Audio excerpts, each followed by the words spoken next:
welcome back for another episode. And today I have the lovely Marija Duka. How are you? I'm very good. Thank you so Yeah. much for having me on the show. I'm so excited. I usually am on the other end of the mic interviewing other people, so I'm excited to be interviewed today. It's good to experience the other side of what it's like. Definitely. I'm going to try and avoid going into interviewer mode and start asking you all the questions and actually answer your questions. So we'll see how it That's goes. okay. We can have a conversation and just, Yeah, see where it goes. I love that. Yeah. So you spent a huge amount of time studying to become a lawyer and, you know, you've had your career path and, you've pivoted your career path and all that sort of stuff, which, has been inspirational to watch. I think you and I met in 2018, I think, originally. We were going down the network marketing path, Yeah. if I remember correctly. Yeah. And yeah, who would have thought we would be here now with businesses and podcasts and, 100%. completely, a complete different journey, I guess. And also, I want to congratulate you on your wedding. You were recently married. How's it feel to be newlywed? It's awesome. It feels weird saying husband. Yes. So I'm like, my partner, I mean husband. Yeah. Because I've been so used to saying partner and boyfriend before that. And you've been together for a long time. Very long time. Yeah. So yeah, we're high school sweethearts. We've been together for 15 years.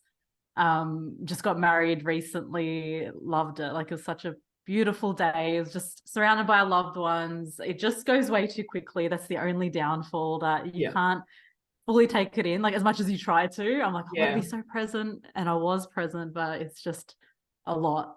That a lot of emotion in such a good way. It's beautiful. Yeah, no. Well, you looked absolutely stunning. So thank you. yes. Appreciate that.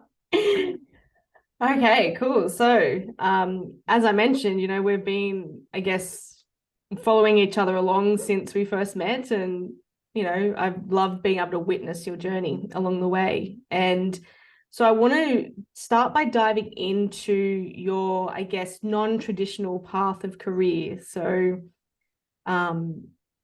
you are legal counsel and a career coach as well, but you haven't exactly, I guess, gone down the path that you originally thought that you would.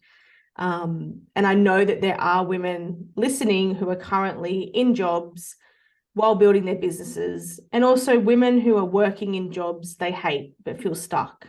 And so the way that you've been able to, pave your own path and really own your career has been phenomenal. And I'm sure it didn't feel as easy as what you made it look like, though. Did I make it look easy? Well, social media is a highlight reel, right? Oh, so 100%. We only show what we want. 100%. So yeah, so now you're currently working as legal counsel as an in-house lawyer for a fashion label, and also I've actually just sorry. Oh, okay. Go, yes, go. So we can pause and then edit that bit out. Yeah, no, that's fine. So I've recently started working as a lawyer in a commercial firm, which was it's my most recent move. It's only been 6 months, but I can walk through that. Yeah, okay, cool. Yeah, all right, then. Go back. Yeah, sorry. Yeah, okay, cool. No, that's fine. That's fine. All right, so yeah, so you're currently working in a commercial firm. Is that correct? Yep.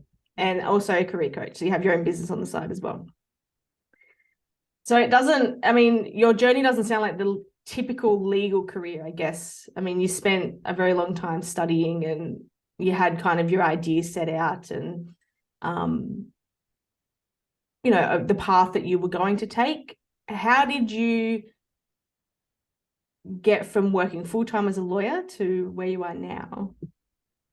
Well, it's been, quite the journey, as you said, and nothing is as easy as it looks on social media. I can guarantee you that. So, in a nutshell, I'll try and summarize it because it is quite, a long journey. And I feel like when you and I met was like a really pivotal time in my career. I think at the time I felt very lost when you and I met. So I started my career as a lawyer in a large commercial firm in Melbourne. And this is what I studied for and what I wanted. So coming out of law school, I actually wanted to go down the path of big corporate law firm, climbing the corporate ladder. That sounded really exciting and glamorous to me. I thought I was going to live out my life, like suits and all of that. And so, I got my dream job, started working as a lawyer in a mid-tier law firm,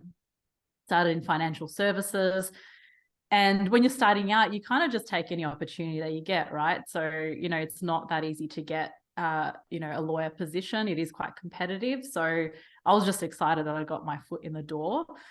And that was perfect for that time. But then, fast forward 2 years into my career, I just started to feel like I lost myself. I felt like all I was doing was working, and I was working long hours. That's just how it was. It was the norm.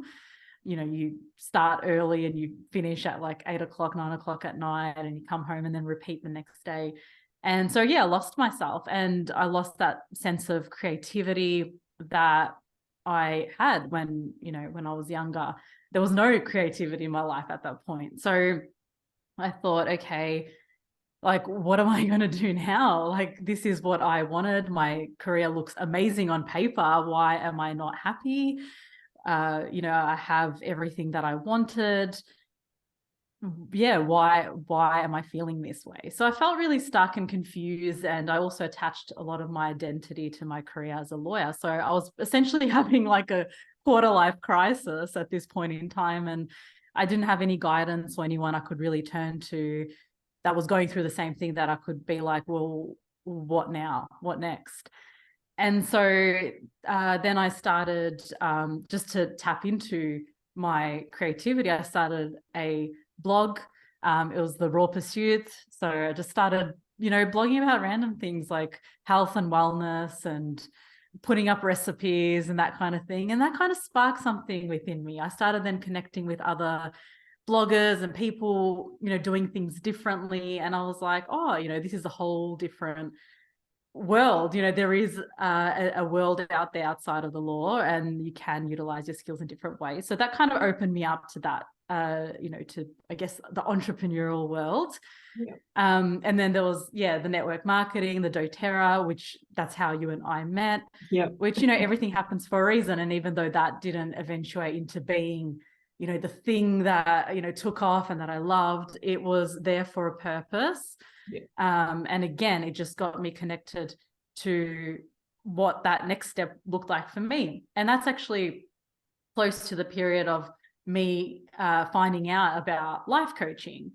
And I didn't know that it was like a thing. I mean, I heard of like Tony Robbins and all of that kind of stuff, but I never knew that it was like an actual career path. So something sparked within me, like, oh, get to help people. That sounds really cool. I've always wanted to do something like that. I like talking, I like creating content and all that kind of stuff. So and I mean, in between, I guess there's so many different moving parts to my career. So again, I'm going to try and keep it really short. In between all of that, I did feel really, going back to my legal career, I did feel quite burnt out. And I was at that point of like exhaustion and not knowing, where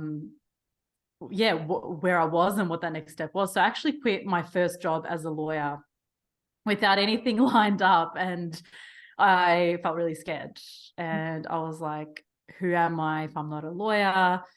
In my family as well, like it was seen as like, oh, what are you doing? And being a lawyer is a good thing. So then I was also tackling, those conversations with my family, which was also challenging because I didn't know who I was yet. I had ended up being 4 months off from my career and just to find myself. And, I feel grateful that I was able to do that. And then that's when I signed up for a life coaching course at the Beautiful You Coaching Academy. That's when it all kind of came together, and I was like, okay, this feels right. I'm going to do this. So I've just kind of been taking steps that feel right, but I don't know where they're leading at this point. Yeah. And then I was like, okay, well, me and my now husband, we bought our first house, and reality is we got to pay a mortgage, right? You got to work. So I decided that I was ready to go back to being a lawyer. But at this point in time, I was like, you know what? If I'm going to go back, I'm going to do it my way. I don't want to go back to working full time. I don't want to go back to a large law firm. That doesn't feel right for me. I felt really constricted in that environment. And I always was interested in business. As you know, as I'm talking right now, you probably can, you know, your audience can tell that I've had that interest in business and entrepreneurship.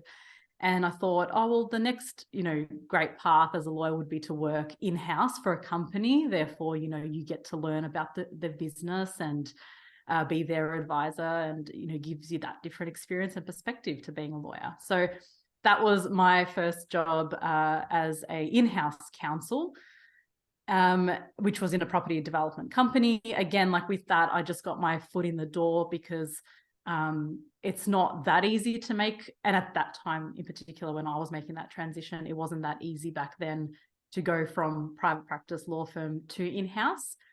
And I had recruiters saying to me, oh, you're not going to be able to do it. You're too young, you're inexperienced, blah, blah, blah. I was like, no, I'm not listening to you. I'm just don't put your limitations on me. Yeah, don't put your limitations on me. Okay, that's on you. All right, that's your projections. So I was, I didn't listen because I was just determined into doing it my own way. So yeah, and you know, I had an interview with the guy that ended up being my boss, and I said up front to him, I said, you know, and at the time I was running my blog. I said, I run a blog, you know, I want to work 4 times a week so I can have that extra day to do my thing and enjoy it. You know, would you be open to that? And he was like, oh, actually, yeah. Like, it took him by surprise, but he was like, oh yeah, like we could make that work. Yeah. And that's when, you know, when things are in alignment, right? When, you know, you put something out there with conviction and you trust in it, and then it's received well, and it works. Yeah. So, and I think a good lesson in that too is if you don't ask, it's always no as well. 100%. Oh, like you've got to have the courage to be able to ask those questions, and, you know, you never know what the outcome's going to be. Exactly right. And that's, you know, there was other places I was interviewing at the time, and one of my non-negotiables was to work 4 days. And I was upfront with the people that were interviewing me because I didn't want to waste their time, and vice versa. And, you know, I said from the get-go, like, this is what I'm doing. This is what I'm passionate about. You know, I also want to be a lawyer, but this is what I'm looking for at the moment. Is that something you're open to? And some places said no, and that was fine. And I was like, cool, no problem. I will, find another place that does offer that. So as you said, don't be afraid to just ask, because you don't know what the answer will be until you actually ask. So I think that's very, very important. Yeah. So then I worked there for a few years, and then I moved, my most recent job before this job that I have at the moment was at cuppa, which is an Australian retail fashion company. And that was a pretty cool role as well. I learned a lot there. I learned a lot about different areas of law, just expanding my skill set. Again, there I was working 4 days a week. So that kind of continued on as my career progressed. And I guess where the career coaching part comes into it is, you know, amongst all of that, you know, it sounds really messy because it really is. The journey is messy. I'm not going to sugarcoat it or, you know, make it seem like it was simple. But I, you know, continued, like I studied my life coaching in between all of that. And I started coaching women. And I found that my interest really lied in the career space because, you know, I guess it's things that you always need at that time when you're struggling is what then you want to help other people with and coach on. And I, you know, am so passionate about women following their purpose and their passion and making it work for them. And I truly believe that this is possible because I have done this in my own career. My clients have done this, but you've got to go inward and really ask yourself, well, what do I actually want? Yeah. And that's hard. Yeah. Sometimes you have to really be honest with yourself. Yeah. But that's like really what, sparked my passion and interest in coaching women. And initially I was coaching women more broadly in terms of corporate. And then really only last year I niched down to just lawyers, because that's really who I was attracting. A lot of lawyers were coming to me because of my journey and my experience. And I was like, well, yeah, clearly there's a need here. There's a gap here to be filled. And I, am again passionate being a lawyer, that you can actually make your career work for you. And so that's kind of how my career coaching business has evolved. And then fast forward, and I promise I will keep this extra short. That's okay. Like my journey's just been like a squiggly line. Yeah. It hasn't been linear at all. And so only recently, so 6 months ago, I moved into my current role. So my previous role, I was on a contract basis, but I also wanted more, I wanted to take the next step in my career, like really stepping into leadership, into a more senior role, and having someone senior that I could be mentored by. So this is what this new role as a lawyer in a commercial firm really provides me. My boss is fantastic. She knows about my business as a coach. She fully supports it. She wants me to thrive in it. And of course, she obviously wants to utilize my skill set in her business, which is her law firm. And it's perfect. But the way that came about was through a conversation on LinkedIn. She recommended a coaching client to me. I was like, wow, that's amazing. Then that led to a coffee, and a few coffees later, down the track, she was looking for someone.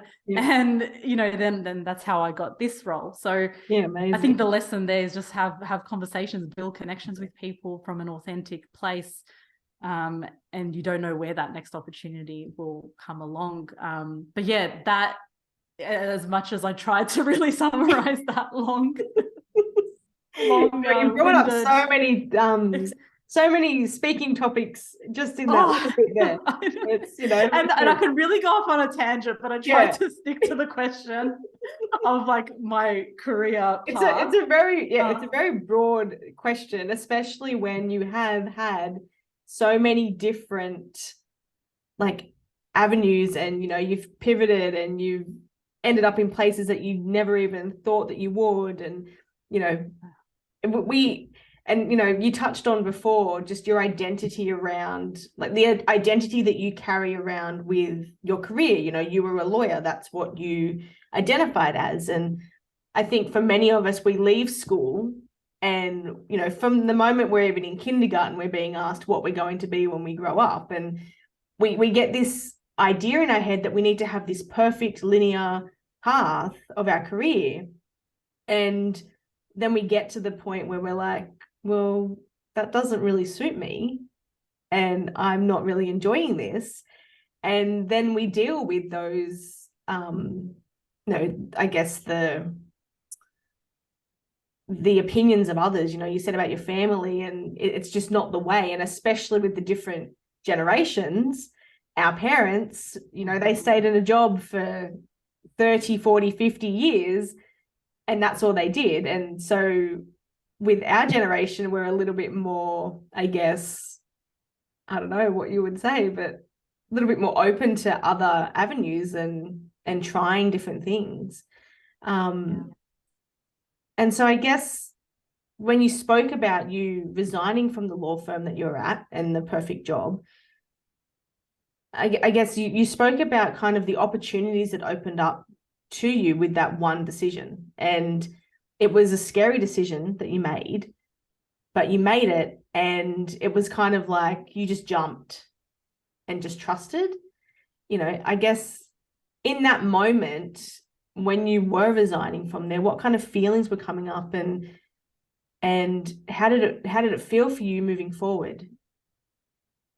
Can I swear on this podcast? Yeah, go. I was shit scared. I was only 25. Yeah.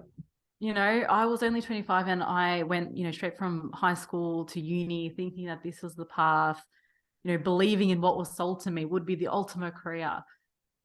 I was scared also because I felt like I disappointed my parents. My parents are from an ethnic background. They're Macedonian. They migrated here. And so, like my dad did call me a failure. Like we had this argument and he did say like, what are you doing? I can't believe this. You're a failure. Like, what do you, it was a really hard pill to swallow when, you look up to your parents and you're so appreciative of the opportunities they gave you.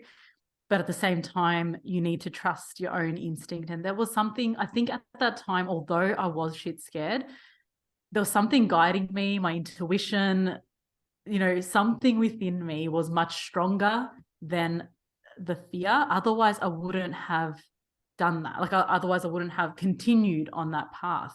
Yeah. I am very lucky that my husband at the time, partner / boyfriend, he was so supportive. Still getting used to saying husband.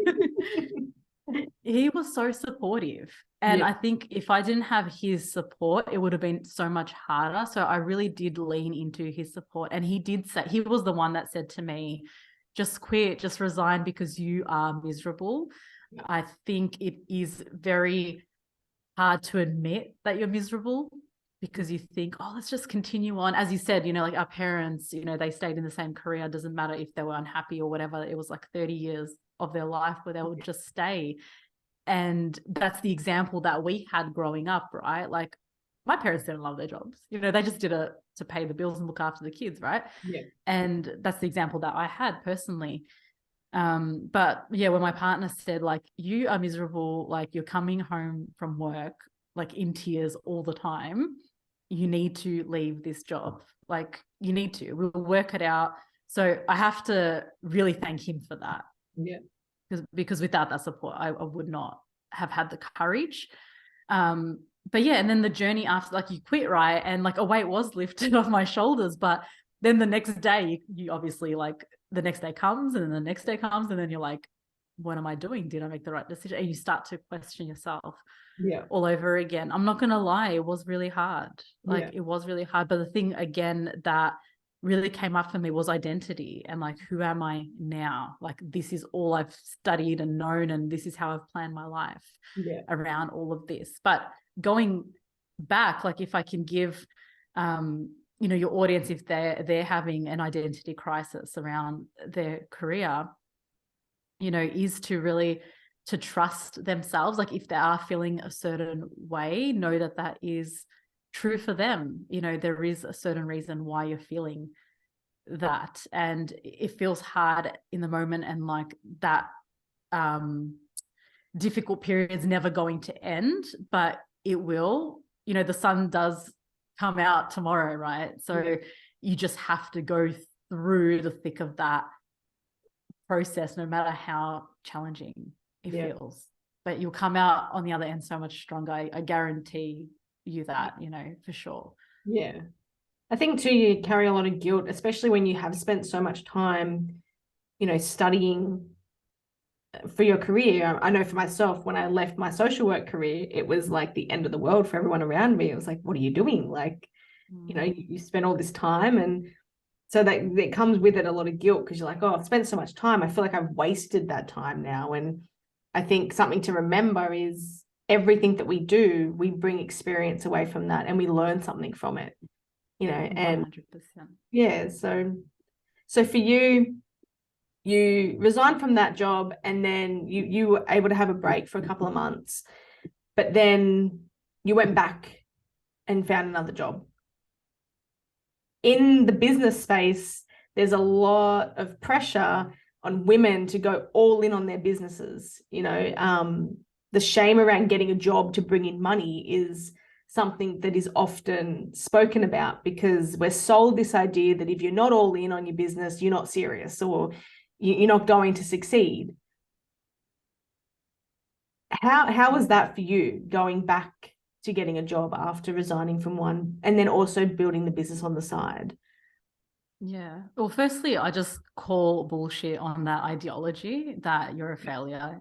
you know, if you have a job that supports you to pay your bills and put food on the table, We still like need that, to eat. that's ridiculous, right? It is Yes. ridiculous. It also puts a lot of pressure on you to make that money from your business, which you're starting from scratch, right? From thin air. Yeah. And then that pressure has a lot of like scarcity mindset built into that.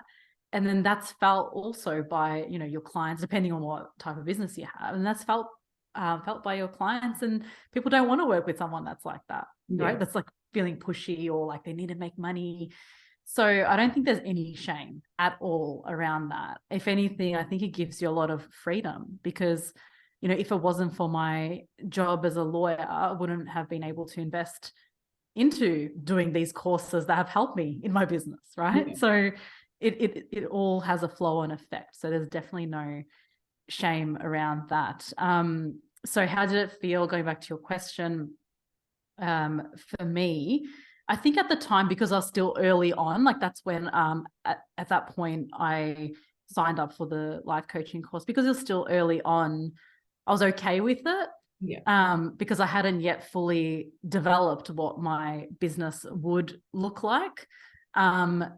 And I think because I did spend that time really honing in and getting to know myself and knowing what I want that next part to look like, going back to, you know, the corporate world, being a lawyer, it felt right, because I felt like I had ownership over my choice.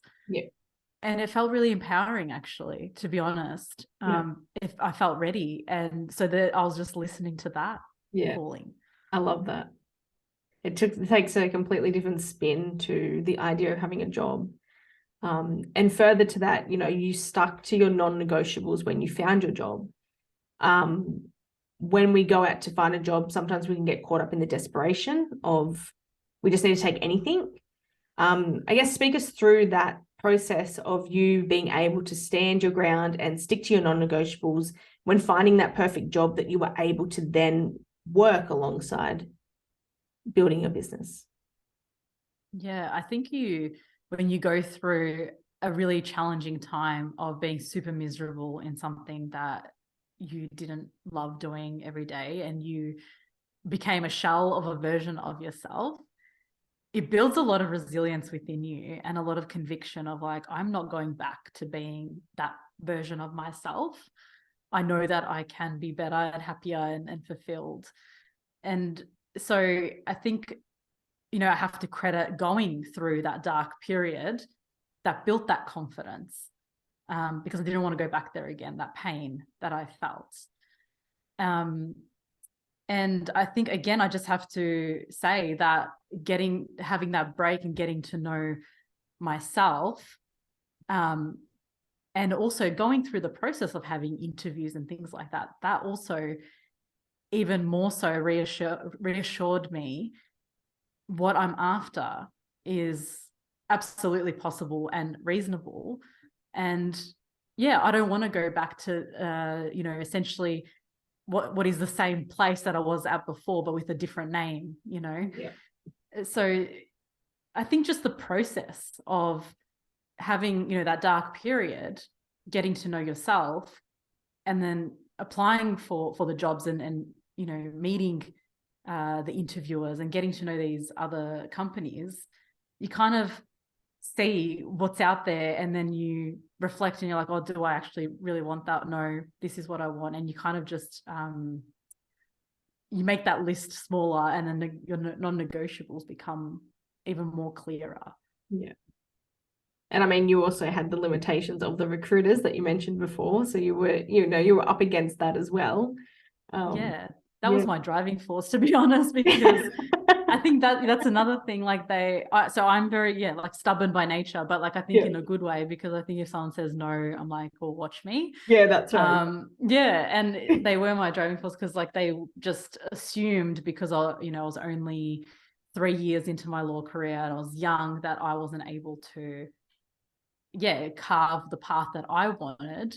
But then at the same time, they're just wanting to put you in a position that gives them the commission, right? So I knew that early on in my career, like how that worked, and understood that they're obviously going to look out for their own interests. So they're going to try and place you in a box that suits them, not that it has your best interest at heart. I guess the lesson there is you're the only person that's going to have your best interest at heart. So you need to listen to your own intuition and trust yourself. Probably the biggest theme of the conversation today. 100%. And back yourself. If you want something, go for it.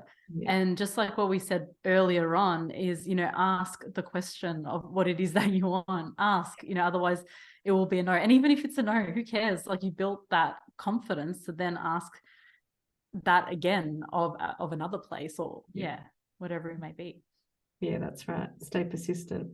Yeah. Okay, so now you have the job. So are you working 4 days or back to 5 days now?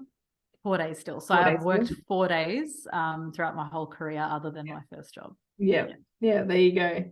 So you've just had 3 companies who allowed you to work the 4 days when you were told that it wasn't going to be possible. So you've already, proven that. So you have your job as a lawyer, and then you've also got your business. How do you balance both of those? Oh, the $1 million question. Everyone wants to know. This is really, it's hard because I feel like I'm still navigating that. Yeah. I have weeks where I feel, I'm balancing it perfectly. It's all going well. Other weeks I'm like, I am exhausted. There's not enough hours in the day. It's a constant thing that is moving, up and down each week. Like something that I can impart to your audience is just learning to be flexible. So I think, I feel like that's what I'm kind of currently going through, learning to be flexible with my time and not approaching my business as in the 9 to 5 mentality either. Like, if I feel like a creative burst later in the day, so be it. Go back and to your desk and in your home office and do what you got to do if that's when you feel that creative burst. Don't put a box on yourself, because that's when you limit your creativity. But also, of course, having a job, that takes responsibility, because you have I have legal clients that I have to answer to, and my boss and my team, and so I have a responsibility as a team player to show up there fully. And I have my own business and clients and things like that. So it can get mentally exhausting, because my job as a lawyer is quite mentally exhausting, analytical and reading and all that kind of stuff. And then being a coach as well is in a sense the same in that way too, because you have clients that you have to serve. So I do have Mondays off, so I do dedicate Mondays to my business, create content. I batch working helps me a lot. I don't know if do you know much about human design? A little bit, I'm a manifesting generator. Oh, I love that. Cool. I love knowing what people are. It's so cool. And then looking into it. I'm a manifestor in human design, and this discovering that has actually really helped me with how I work and live, because I'm not someone that can go consistently. So I'm not someone that can just post on the whim every single day. That's not how my energy works. So that's why batch working helps me, because when I have my burst of energy, my creative energy, I like to create my content then, and then I can distribute that when I do feel tired, when I do feel like I don't feel inspired or motivated. So batch working helps. Setting aside time, for your business, that helps. But definitely trying to not box yourself in approaching your business like it's the 9 to 5, because it's different, and you got to fill up your own cup too, right? You've got to which some days I get it right, other days I don't get it right, some days today actually, this morning I was I called my mum and I said, let's go to the Royal Botanic Gardens, let's just get out for a bit. And that's what I needed today, and it built up my cup, and now I can show up here in an interview with you with energy, rather than just like constantly working when you don't feel like and you're burning the candle on both ends. But yeah, so in summary, it's difficult, but like try to do what works for you, and don't put pressure on yourself that it has to look a certain way every single week. Work with your own energy. Definitely.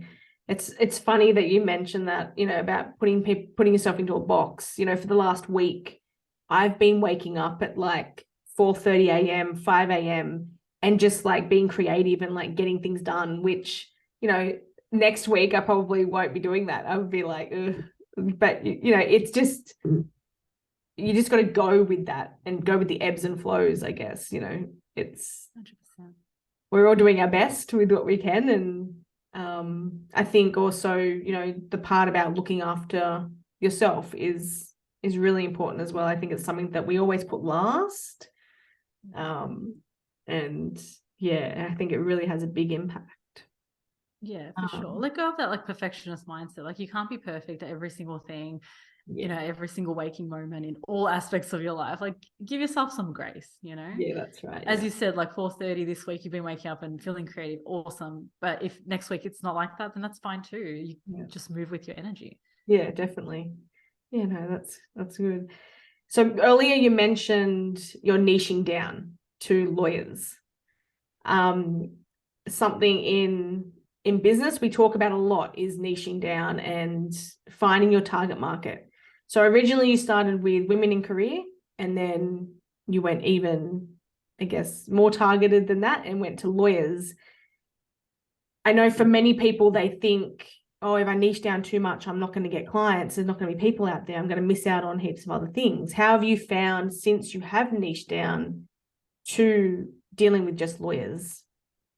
Yeah, I was afraid of the same thing, to be honest. Like I resisted that for a very long time. And then I worked with a business coach, and she really helped me see like that's, where my strength and skill set and experience and all of that lie. And also like looking at my clients, that's who they were anyway. So it's like I was already attracting them, but it was just more about really getting clearer on my message in putting it out there. So yeah, I resisted it for a very long time. But then I also shifted platforms. So now I mainly focus on LinkedIn. I'm also on Instagram, but LinkedIn is where my clients come from. So I think shifting platforms and also seeing like the really cool conversations happening on there with lawyers and the different paths that are available now, I got excited about niching. Like, so it wasn't just niching for the sake of niching. It was like, oh, I actually feel like there's something here, I'm already in this space. It was more just me embracing and embodying who I already am, but just like making it super clear to the outside world too. And yeah, since then, like I think, my messaging is more targeted, and you do end up attracting more clients because you're speaking to that one person. And when you speak to that one person, you can get really granular on what their pain points are, what they need. And then it does actually then reach wider people because you're so targeted. But if you're talking, to everybody, then you're talking to no one, as the saying goes.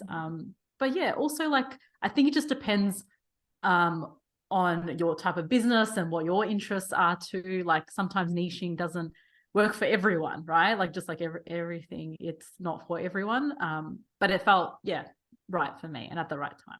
Yeah. Who would have thought that so many lawyers were looking for a bit of a non-traditional career path? I think so many. Yeah. And it leads into the next part of, we are looking at career differently now than what we ever have before. We are setting standards, we're setting boundaries, and culture is a really important thing within a business, and people are being very particular about where they're working. Is that something that you find with your clients? Yeah, definitely. I think a lot of employees do hold the power in terms of like asking for the things that they want, for the benefits, for the part-time work, for the flexibility. And I think that's all thanks to COVID and being in that lockdown period, you know, on the one aspect in terms of like offices actually, you know, offering the remote work, but on the other aspect of like, I feel like people really reassessed their life during that time and realized I'm not happy in this job, or, you know, I could do something else or utilize my skill set in another way. So I think that was a wake-up call that a lot of people needed. You know, we are now moving into a tricky time. Like, I feel like people now are a little bit more like staying within their role because, you know, there's talks about the recession and things like that. But then with that being said, like, people are still, you know, like looking for jobs that they actually want and asking for the things that they want. And I think people are not as afraid as like when in my generation, I feel like I'm getting old now, but I feel like when I was starting out to be a lawyer, like you kind of just accept what you got and you know, you just go on with your life. But even now I'm seeing even younger lawyers kind of taking the lead in terms of what they're wanting out of their careers. And yeah, like my clients are not just wanting to get any job either. So they're willing to wait it out if it means getting a job that they really love, which is good to see. Like, people aren't just jumping into whatever. You know, you getting up in age when you start talking about your generation and you're like, oh my gosh, I feel like I've had this conversation like with my colleagues lately, like the last couple of weeks. I'm like, in our generation, these young kids. It's like you see all those memes online that, like, you know, such and such was talking about 10 years ago. I thought she meant, you know, 1998, but she didn't. She meant, like, you know, it's oh my God, I know, right? It's oh dear. We're still young. I'm holding on to we are but you know, it's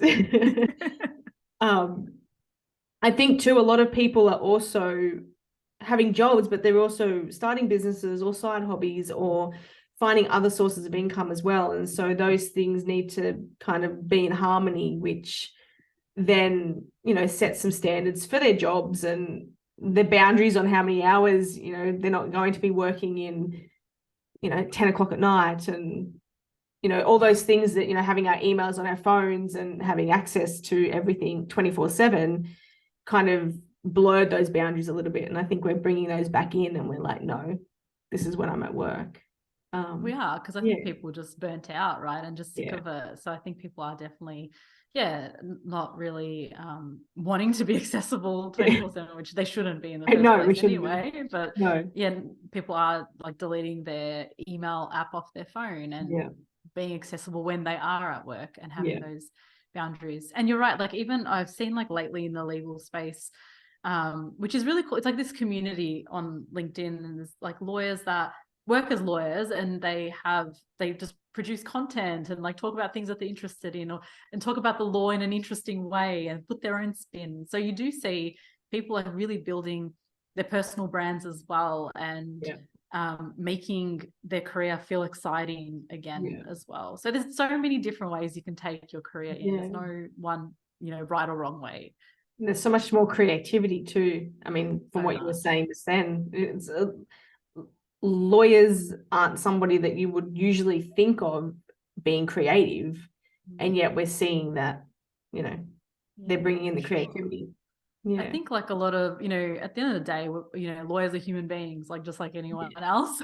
As much as they think that they're, you know, up here, it's not the case. No, but like, you know, there are so many, you know, creative lawyers out there, and I think just for a long time they probably shut off that side of themselves, but it's good to see that back in action now. No, that's good. It's good to see that there are so many different ways, and I guess the point of this podcast is, well, this episode today is to highlight that there's no one way.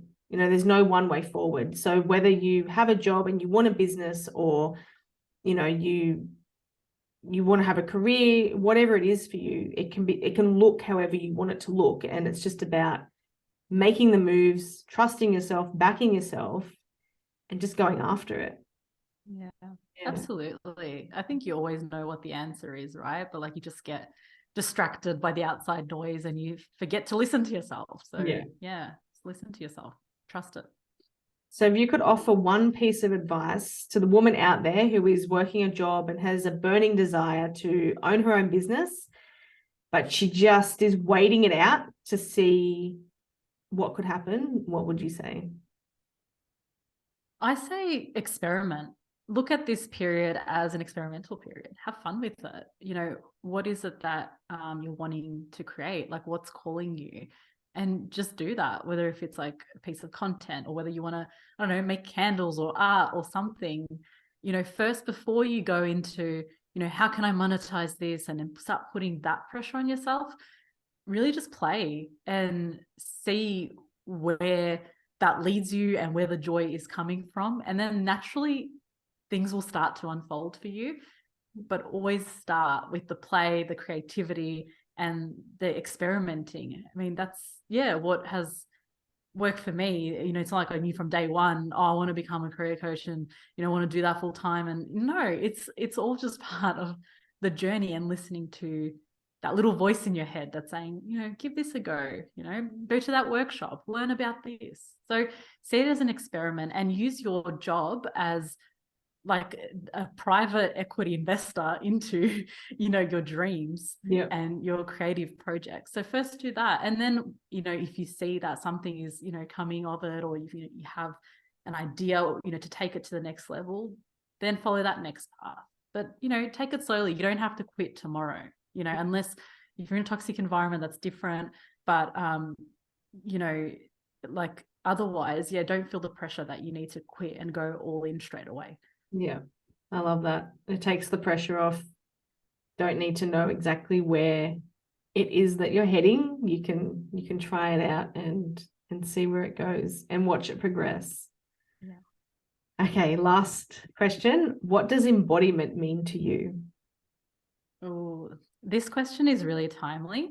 For me, I feel like I'm going through this journey at the moment. Like a lot of changes happened in my life the last year. I mean, I've just turned 31 this year. I feel like I'm really getting myself embedded into my 30s. I'm embracing myself more as like a woman and, you know, what that means to me. And, you know, getting married, that's that, you know, next beautiful chapter of my life as well. I think embodiment is, for me, it's a feeling. Right. For me, it's like I feel most embodied when I feel free and peaceful and content with where I'm at in life. And it's not about the external of like, I earned this much money this week, or I got this many clients, or that. Honestly, it could be literally just sitting there reading a book with my dog next to me, you know, and that feeling of like, oh, this just feels so good, so freeing. So yeah, for me, embodiment just feels like a feeling of peace, being in that, you know, present moment, and feeling free within yourself. Yeah, Amazing. Well, it's been wonderful to chat with you today, and we have touched on a lot of things. So thank you very much for being so open and willing to be vulnerable with your journey and sharing that with us. There's lots of bits of wisdom in there that I'm sure listeners will take away. So with that, we complete our episode. Thank you again for joining us. Thank you so much for having me, Danielle. I've really loved this conversation. I can honestly speak to you for hours. I don't know where the hour has gone, to be honest. You asked some beautiful questions that allowed me to be vulnerable and open up. So I thank you for that. And, you know, I'm really excited for what you're creating as well, and watching your journey has been an honor. And I've loved that we've stayed in contact and our paths, you know, crossed many, many years ago now. And yeah, I love what you're doing. And thank you again for your time too. Well, thank you very much.